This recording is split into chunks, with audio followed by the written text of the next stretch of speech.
I want universal coverage. I want everyone in Massachusetts and in this country to have insurance. Now we're saying, everybody come on in. Everybody in, nobody out. Universal health care plan. That's what I'd like to see. We're also going to make sure people can't be denied on the basis of pre-existing illness.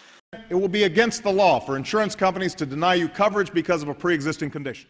For those people who are low income and can't afford insurance, we need to make sure that all people, not just corporations, can deduct on a tax basis the cost of their premiums. Now, for those individuals and small businesses who still can't afford the lower priced insurance available in the exchange, we'll provide tax credits. Individuals will be required to carry basic health insurance, just as most states require you to carry auto insurance.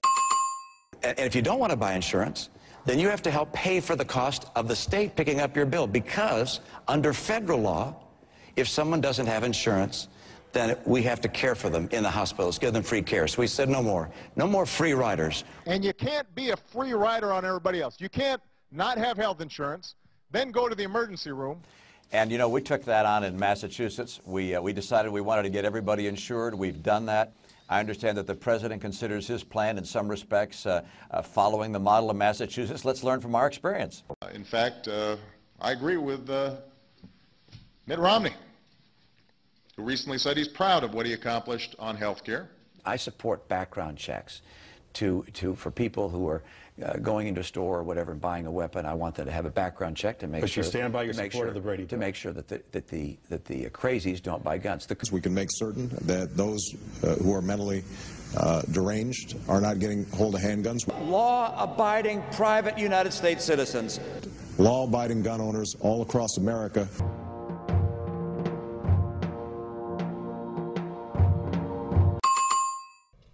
That this administration has systematically imposed the toughest sanctions on Iran ever.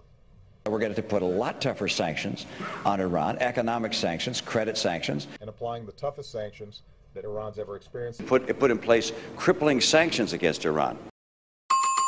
The one thing I can say with certainty is that we are going to need to see a stimulus package passed. He's talking about a $750 billion economic stimulus package. He wants it to be passed as soon as possible. What do you think about this proposal? I think there is need for economic stimulus, and government can help make that up in a very difficult time, and that's one of the reasons why I think a stimulus program is needed. And I think it was the right action to take. I know a lot of my fellow conservatives aren't happy with me that I supported the plan. I don't call it a bailout. I call it a rescue plan.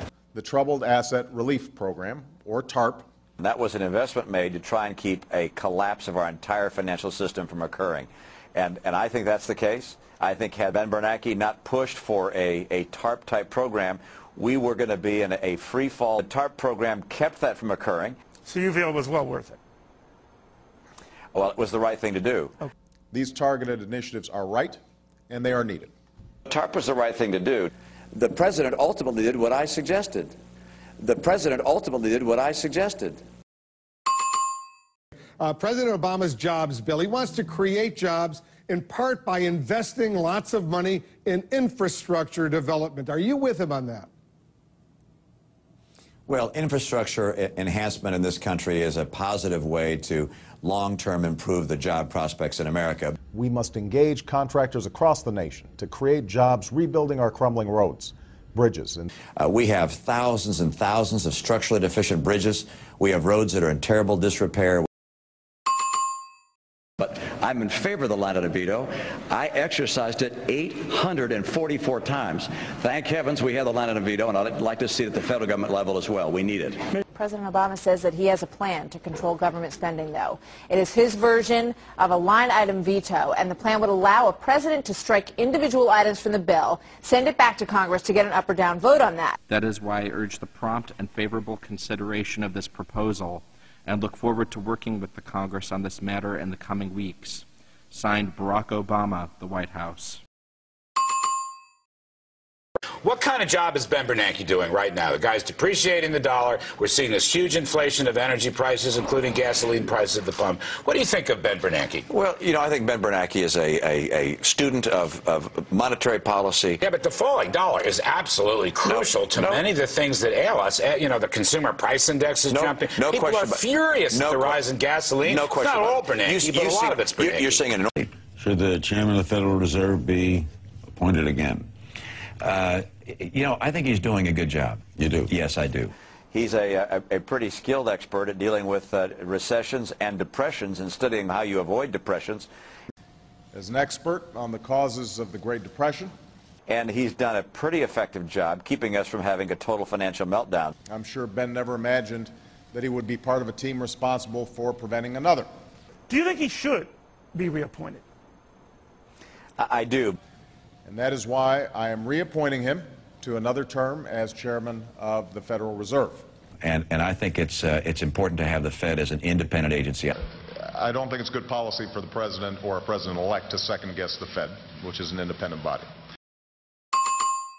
The National Defense Authorization Act. Announcing a radical new claim of presidential power that is not afforded by the Constitution and that has never been attempted in American history. It gives the military the power to indefinitely detain American citizens suspected, just suspected, not convicted. President Obama, on New Year's Eve, signed the National Defense Authorization Act. Gee, I wonder why he did it then. Obviously taking a lot of heat for it. It seems to me the Fourth Amendment in this case has really just been thrown out the window. Governor Romney, as president, would you have signed the National Defense Act as written?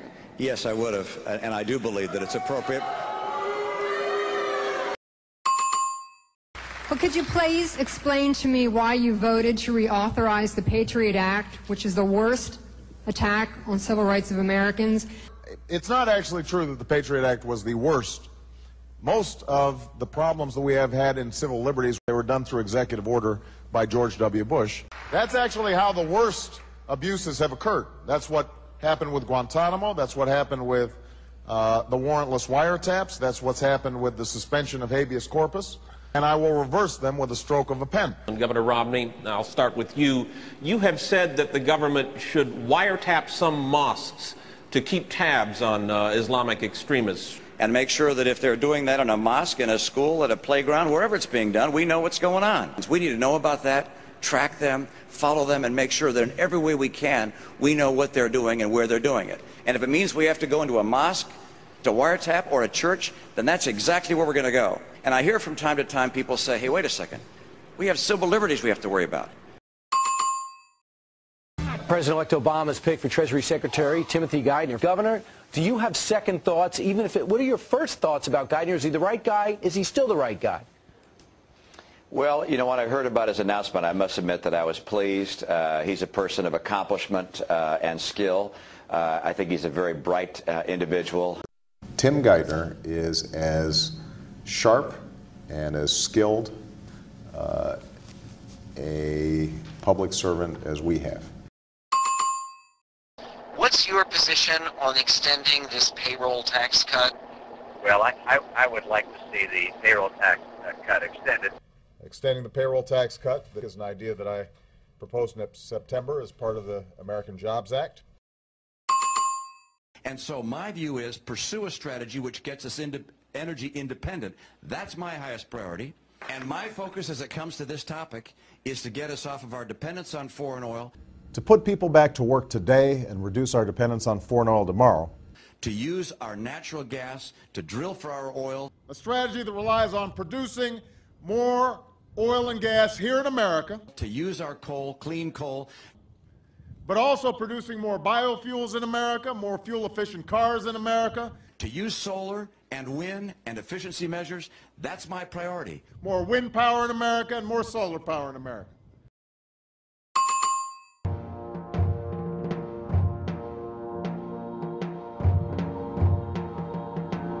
Mitt Romney is obviously the choice of the Republican establishment. Those are the folks who brought us TARP and stimulus, wars fought on credit cards, federal agents writing their own search warrants, and the federal government taking over education. Mitt Romney believes in all these things, but here's the crusher. So does President Obama. There's not a dime's worth of difference between them. Name the topic on which the president has a real say and they agree. Can the government mandate health care? Yes, from both. Should income taxes stay where they are on those who pay the most? Yes, from both. Can the president start a war on his own without a declaration of war from the Congress? Yes, from both. Can the president kill any American he wants? Incredibly, yes, from both. Oh, there is some difference in tone. One of them likes labor unions, and the other one likes big business. But both love big government.